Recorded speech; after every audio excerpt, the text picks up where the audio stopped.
Hello again. I'm Tripp Rogers. He's the Hall of Famer Mike Sheck, and we are the Fantasy Sultans. All right. We have made it through. Hopefully, you've gotten through your league draft in fine shape. You are ready for week one. We are going to kind of set you up now for week one. And really, at this point, it's kind of you take a look back at the fantasy drafts that you have witnessed, and we've seen some really interesting things as we normally do at this point, because I think each of us has gone through 3 drafts each. Yeah. And we've seen, I mean, I think we've seen people make some really smart choices, and we've also seen some really weird things. I think the fact that between you and I, in each league we're in, we have A.J. Brown. In each league. Yep. We have drafted A.J. Brown. And it wasn't by any plan we did this. It just kind of fell to us. But again, that's what you're seeing. I think that the thing we talked about, and Mike, I think you can agree with me. We thought quarterbacks were going to be a hot topic. Mm-hmm. We're going to see a lot of quarterbacks drafted early. And we've seen this in years past in a number of the leagues we participate in. But this year, we did not see quarterbacks go off the board early. A lot of people waited on the court. Now, listen, the big 3 quarterbacks, Mahomes, Josh Allen, Jalen Hurts, Lamar Jackson. I got to throw Lamar Jackson in there. I mean, they all went off the board the first 4 quarterbacks picked in most cases. Then, of course, there was the draft last Friday night where somebody took 2 quarterbacks back to back in rounds 11 or 12 and 13, or picks 12 and 13. First and second round choices. Really? Why? And it was funny because at that point, we were, I think in the 6th round, I proclaimed everybody on the Zoom call, they will have the worst team in the draft. Oh, I was right. I mean, how? And again, he took Josh Allen and he took C.J. Stroud. Why? Yeah. That made no sense whatsoever. I mean, I think I mean, Mike, quarterbacks are important, but I think there was enough to go around where if you didn't get one of the top 4, you had to feel good if you sat and waited for a quarterback. And I definitely did. I mean, the option route, and you took in one of the drafts was go Brock Purdy, and you went as late as round 10. I went as late as round, I think it was 8 or 9 in our Sultans league, going for Jordan Love. So you could hold out and be comfortable finding that quarterback.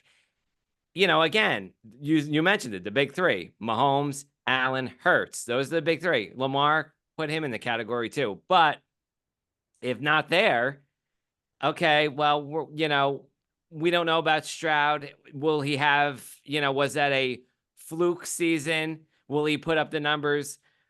Big question marks there. I think he's going to do well. Again, we've talked about it. I don't think he's going to put up the numbers he did last year, but that's yet to be determined. But I'll say this, you can go late on a quarterback. And you know who else was an interesting pick, and you can pick him extremely late, is Kirk Cousins in Atlanta. I think he is going to have success this season with that Atlanta offense. I mean, it's a new regime in Atlanta. You've got Bijan Robinson and, of course, Kyle Pitts, which, the verdict is still out on him as to what's going to determine there. But again, like you mentioned, the quarterbacks you could hold out for. And I talked about it on the show last week, 8 to 10 quarterbacks, maybe even 12, you could feel comfortable drafting without a doubt and be comfortable with it. You brought up something, the other thing that I thought was interesting, and we saw this down the stretch. Bijan Robinson really went up the draft boards. I mean, because we had talked, and I think even 2 weeks ago, we talked about Robinson probably being number 8 on the draft board overall. but he started to get a lot of love. And I was surprised to see him at number 2 on the ESPN ADP going into our fantasy Sultans draft. And Bijan Robinson was picked number 1 in the Rat League. And we were shocked by that. Yeah. But yet Bijan Robinson is getting a lot of love, and a lot of love late, because I think the Falcons are getting a lot of love. But I think it also it dovetails into the comment you made about Kirk Cousins. I think there is a feeling that Kirk Cousins is going to be better than people expect in this Atlanta offense. And I think it's going to help the Atlanta offense. And I think that you got, and Kyle Pitts too, although I think you and I were still among those people who were kind of like on the outs on Pitts. But I do believe, didn't you pick him up in the Sultans draft? I Did did you not. grab? No, I did not. No, no, But but I thought Pitts was a later pick. He was not selected early. no. I just don't know. I think you all, I think the other trend, and we talk about, you got to zig when everybody else zags. I mean, I took a defense in round 12. Why not? Came up on my board. I was like, okay, take a defense. Didn't waste. Actually, I took a kicker in 15 too. I think I took kicker in 15. No, I took kicker in 16. That's right. But I just, people who take these kickers and defenses early, you're setting yourself up for, when you look at who you could have, risk versus reward. I'd Yeah. wait. I think that was part of it, because I think I will admit, again, if you look at your team, I have both Detroit running backs, Montgomery and Gibbs, and I'm like, oh, that's not good, because I need other running backs. So I drafted running backs later. Again, that's going to hurt me one week of the season, because they're both off on that week. And then ironically, both my wide receivers had the same bye too. So I had to go and get other wide receivers, but we always say, don't worry about bye weeks with your first few picks. Wait till you get through there. And then you've got to kind of mix and match in that point. And the other part of it is, you never know about injuries. You never know how the season's going to go. I think it was, what was kind of interesting with one of the drafts we did was, you and I had the same makeup of team: one quarterback, five wide receivers, five running backs, one tight end. Of course, you had a flex position, and then one place kicker and one defense. And we were the only teams in the 12-team league that had that defensive matchup. You had teams that had two defenses or two quarterbacks. Now, the thing that we said about quarterbacks, and I think it held true, if a quarterback had a late bye, week 10 or later, even week 9, because Purdy had week 9, don't bother with a second quarterback. You can wait. If you have an early bye, and I think we took Josh Allen late bye, but Jalen Hurts is an early bye, and you have to get a second quarterback at that point. You have to think that way, because Hurts has a week 5 bye, and that's going to be key. And you got to play those early buys. You've got to get a second quarterback. I mean, again, that's kind of what the Sultans preach. We've preached that, and I think we followed what we preached. I'm sure we'll hear about it from everybody who listens to the podcast. They'll say, no, you didn't do this. They'll point it out to us. What surprised me, Tripp, in the first round, Tyreek Hill, he dropped out of the top 5. Of course, in our league, he dropped out of the top 5 in another league that we were in. Surprising, because I had him at number 2, and considering the season that he had last year with the Miami Dolphins and what's expected, I mean, I don't see significant changes coming to Miami. Why wouldn't he have a top 5 finish? And he fell as late as mid to even late round 1 in one of our drafts, I was very surprised. And of course, in Sultans, I think he dropped into the outside of the top 5, just shy of the top 5. But you know Yeah, that was he shocking. was never 6 in the Sultans because I grabbed him. Yeah, yeah, yeah. Oh Because yeah, that's right. I got him at 6. Which is a value pick at that point. But I think part of it is I think part of it is people tend to forget about this Miami offense last year. And I'm going to go Tua.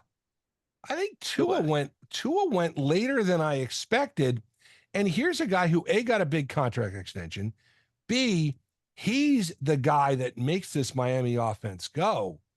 And Jalen Waddle has been injured.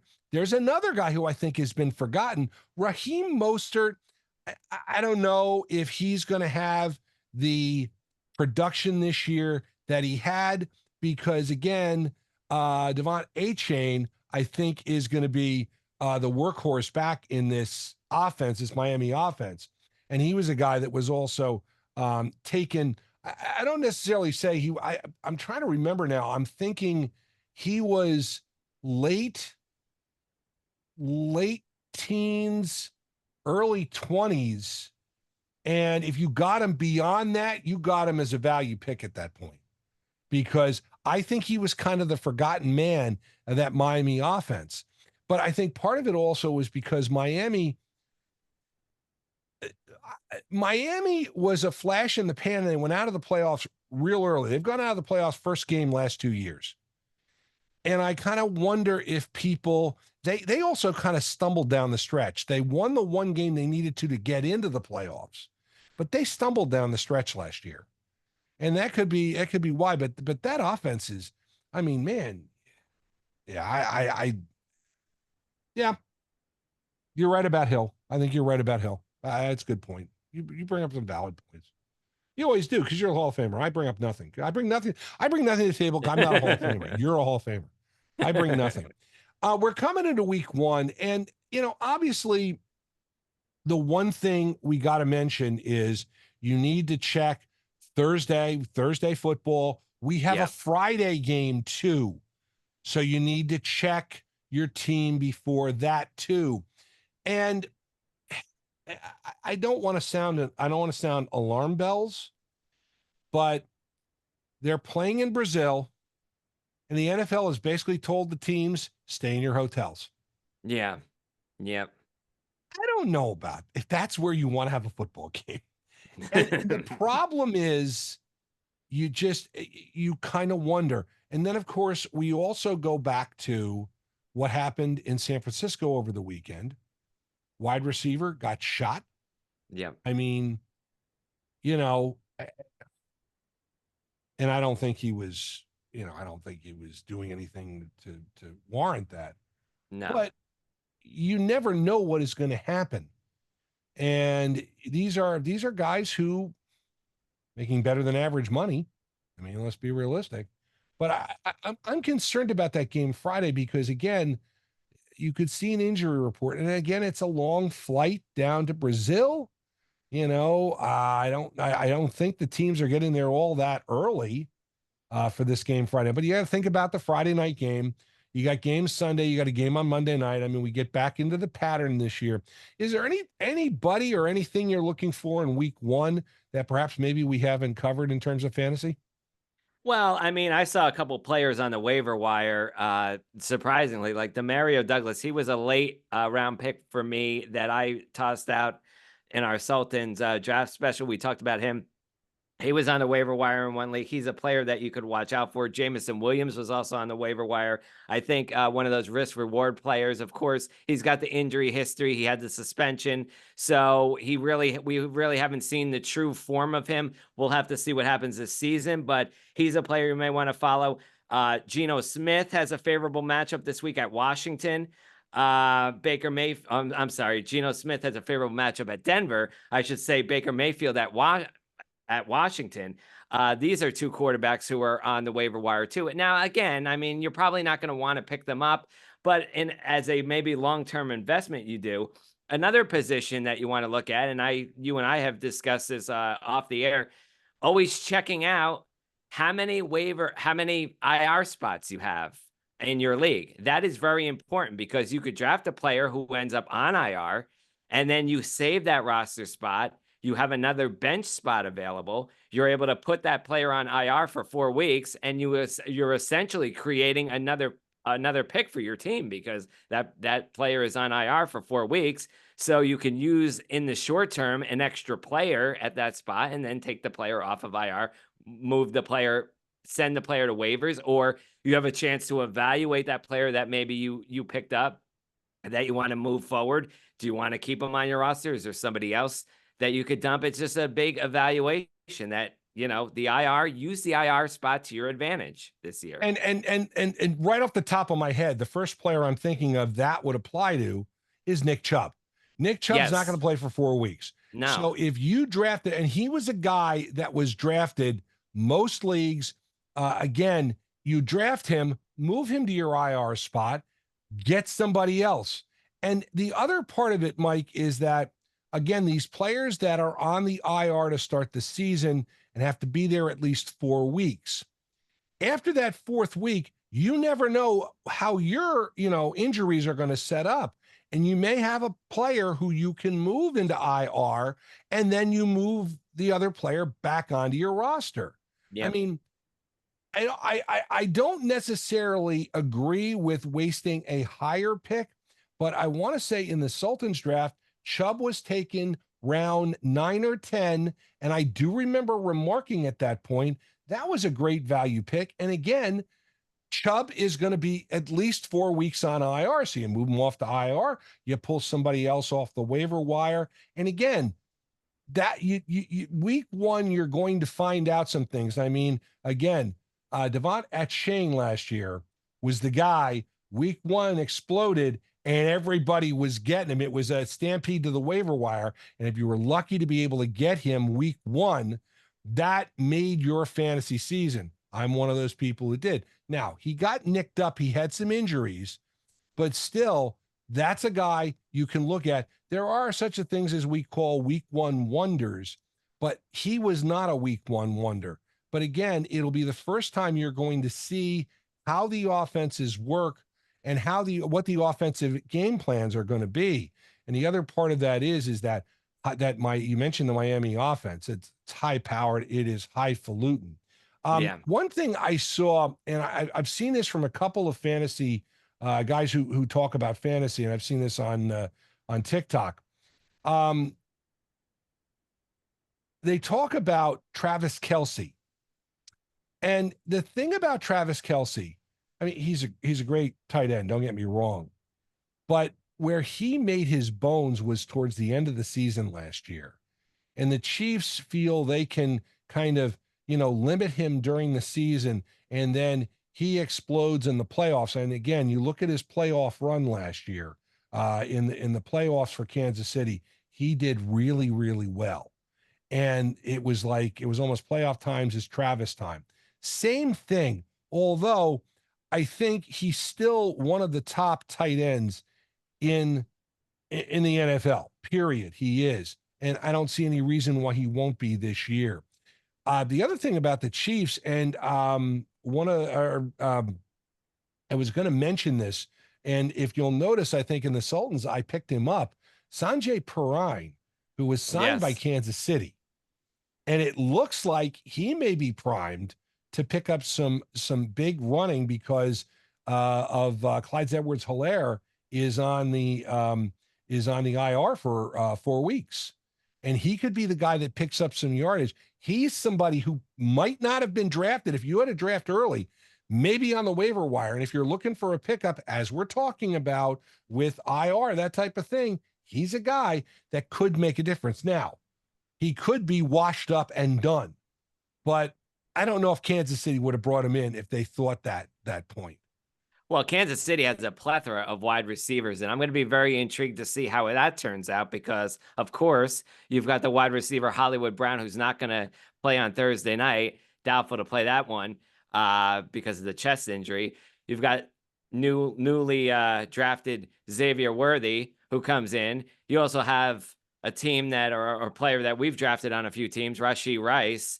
So I'm going to be very interested to see how they utilize these players, because sometimes, and this is a little bit concerning to me. I hope it's not the case, but sometimes when you have too many cooks in the kitchen, who gets the ball? It gets spread around a lot, and you don't have those big playmakers like. And I'm going to be a little bit concerned, and I think that's why we've seen a lot of teams shying away from some of the Kansas City players on offense. But of course, I'm a firm believer in Rashee Rice, and I do like Hollywood Brown too, and Xavier Worthy. I like them. I like the three of them, but that concerns me. Too many, too many. Belichick, when he used to have the running backs in New England, all those running backs who used to, yeah.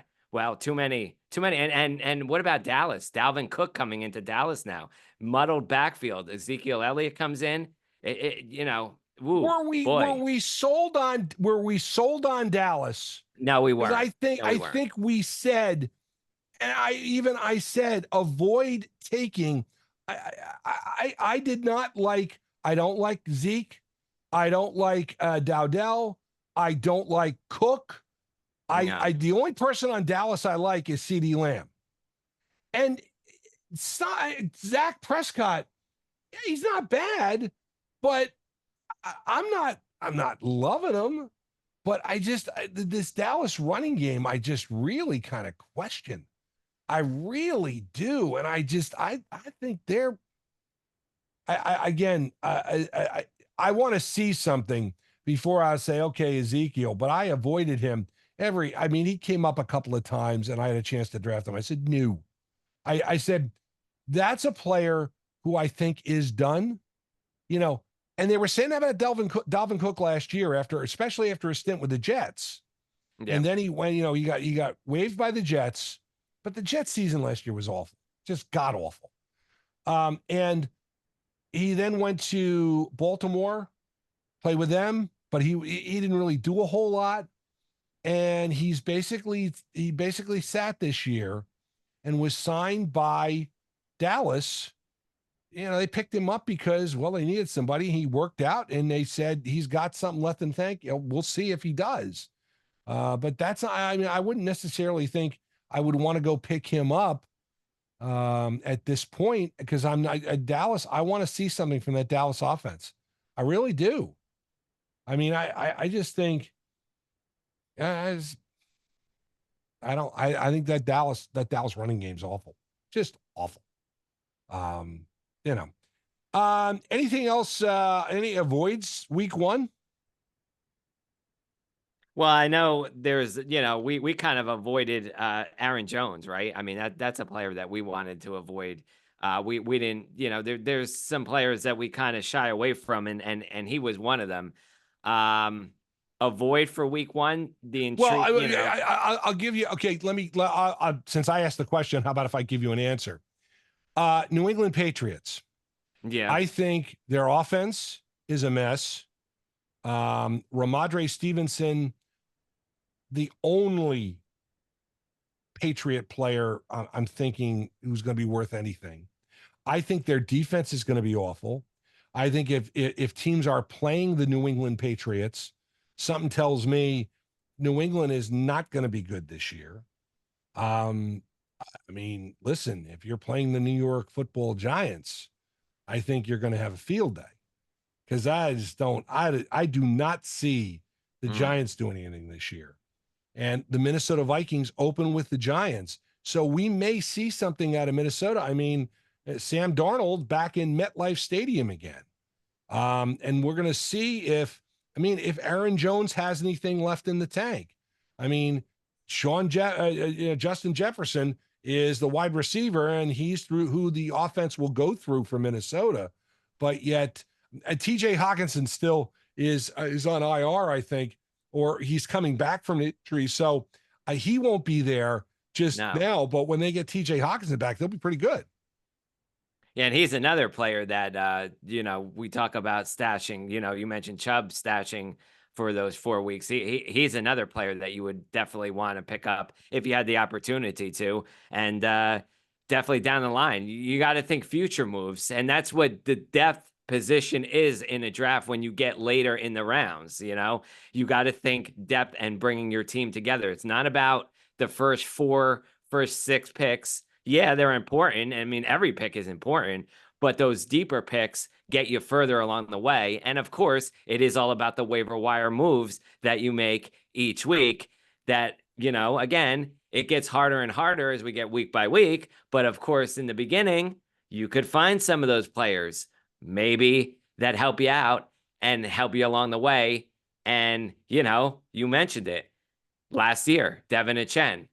Who else? The Rams backfield, Kyron Williams, another player who, if you picked him up, you rode him to the playoffs by far because he carried your team. Yeah. Oh, yeah, definitely. You're absolutely right. Listen, real quick before we go, we talked about it last week. You can find us on the radio at Fox Sports Radio, New Jersey, every Sunday. We're at noon, right? Sunday at noon. Yep. We were talking about that. We're Sunday at noon. We lead you into the NFL coverage. So you can catch us on and foxsports.com. And of course, you catch us every Thursday. We drop our new Fantasy Sultans podcast every Thursday. He's the Hall of Famer Mike Scheck. I'm Tripp Rogers. Comments, questions, we'd love to hear from you. FantasySultans@gmail.com. And also, don't forget, there's another podcast. It's called Tripp's Take. I talk about stuff, whatever's on my mind. You can find that the same places you find the Fantasy Sultans. That's the Spotify for podcasters and YouTube. You would search for Tripp's Take. Otherwise, and you search for Fantasy Sultans for that too. Like the music of the 60s, 70s, and 80s, give a listen to WTRSradio.com. All right, we are here. Week 1. We're ready to go. We're going to be here all year. We will give you the guidelines to follow to win your league. Except if you're playing us. You don't beat us because we are the Fantasy Sultans. And you are not.